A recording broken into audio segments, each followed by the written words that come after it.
Greater Bengaluru ಅಭಿವೃದ್ಧಿ ಪ್ರಾಧಿಕಾರ ಅಸ್ತಿತ್ವಕ್ಕೆ ಬರ್ತಾ ಇದ್ದ ಹಾಗೆ ಹಲವು ಸಮಸ್ಯೆಗಳನ್ನು ಅಡ್ರೆಸ್ ಮಾಡೋದಕ್ಕೆ ಅಂದರೆ ಪರಿಹರಿಸೋದಕ್ಕೆ ಒಂದು ರೀತಿಯಲ್ಲಿ ಅಧಿಕಾರಿಗಳು ಟೊಂಕಕಟ್ಟು ನಿಂತಂಗೆ ಕಾಣಿಸ್ತಾ ಇದೆ. ಈ ರಸ್ತೆ ಗುಂಡಿ ಸಮಸ್ಯೆ ಇರ್ಬೋದು, ರಸ್ತೆಗಳ ಕಾಮಗಾರಿ ಕಳಪೆ ವಿಚಾರದಲ್ಲಿ ಇರ್ಬೋದು, ಎಲ್ಲವನ್ನ ಕೂಡ ಸ್ಟ್ರೀಮ್ ಲೈನ್ಗೆ ತಂದು ಅಧಿಕಾರಿಗಳು ಒಂದೇ ಆ್ಯಪ್ ಮೂಲಕ ಏನಾದರೂ ಬಗೆಹರಿಸಬಹುದಾ ಅಂತ ನೋಡ್ತಾ ಇದ್ದಾರಂತೆ.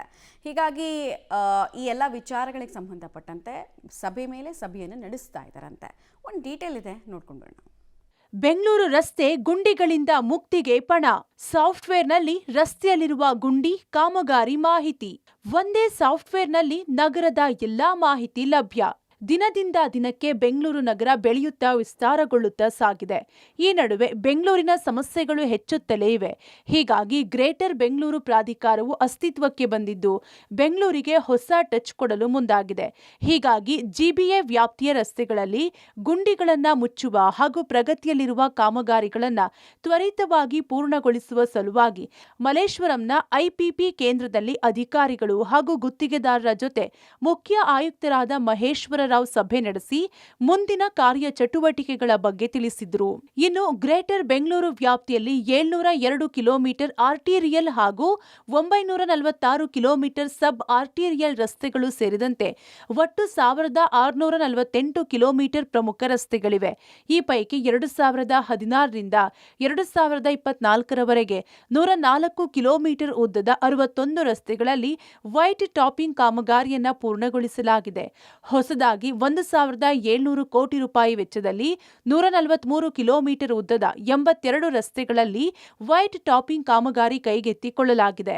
ಈ ಪೈಕಿ ಕಾಮಗಾರಿ ಪ್ರಾರಂಭಿಸಿರುವ ರಸ್ತೆಗಳಲ್ಲಿ ಆದ್ಯತೆ ಮೇರೆಗೆ ಪೂರ್ಣಗೊಳಿಸಲು ಸೂಕ್ತ ಕ್ರಮಗಳನ್ನು ಕೈಗೊಳ್ಳುವಂತೆ ಸೂಚನೆ ನೀಡಲಾಯಿತು. ಇನ್ನು ನಗರದ ಯಾವೆಲ್ಲ ರಸ್ತೆಗಳಲ್ಲಿ ಕಾಮಗಾರಿ ನಡೆಯುತ್ತಿದೆ, ಯಾವ ರಸ್ತೆಯ ನಿರ್ಮಾಣ ಪ್ರಗತಿಯಲ್ಲಿದೆ ಎಂಬುದು ಸಾರ್ವಜನಿಕರಿಗೆ ತಿಳಿಯುವಂತೆ ಒಂದು ಜಿಬಿಎಯಿಂದ ಹೊಸ ಆಪ್ ಅನ್ನು ಅಭಿವೃದ್ಧಿಪಡಿಸಲಾಗುವುದು ಎಂದು ತಿಳಿಸಿದರು.